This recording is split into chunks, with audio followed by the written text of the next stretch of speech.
Niestety mam tylko 10 minut, nie za dużo czasu. Ta prasa jest gigantyczna.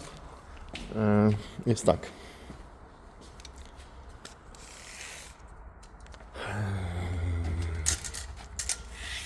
Szerokość 76.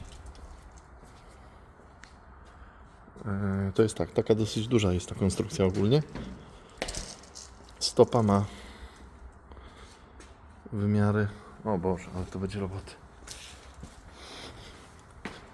Zaraz wejdę może do środka.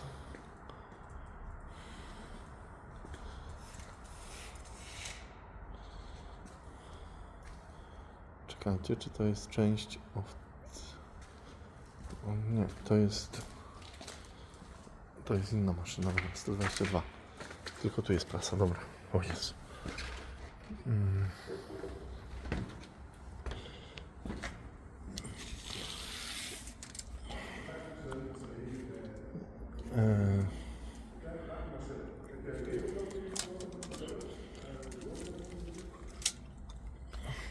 W środku. Nie wiem, jak to sprawdzić. No chyba jedynie tak.